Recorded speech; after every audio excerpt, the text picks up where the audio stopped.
નમસ્કાર દર્શક મિત્રો, હું છું એન્કર હિના. હેલો દ્વારકામાં આપનું સ્વાગત છે.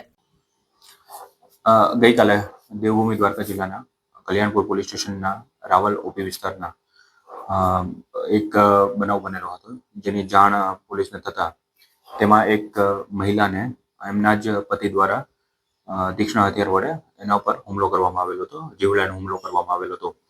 ભોગ બનનાર જે છે તેમના પત્ની, તેમનું નામ છે લક્ષ્મીબેન રાણાભાઈ જમોડ, અને તેમના ઉપર હુમલો કરનાર તેમના પતિ જ રાણાભાઈ રામશીભાઈ જમોડ.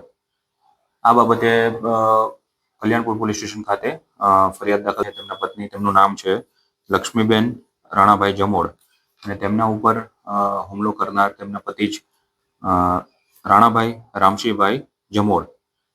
આ બાબતે કલ્યાણપુર પોલીસ સ્ટેશન ખાતે ફરિયાદ દાખલ થયેલી છે.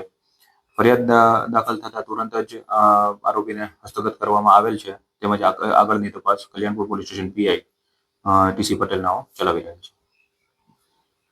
આરોપીને કસ્ટડીમાં લેવામાં આવેલ છે. આરોપીને હાલ હસ્તગત કરવામાં આવેલ છે.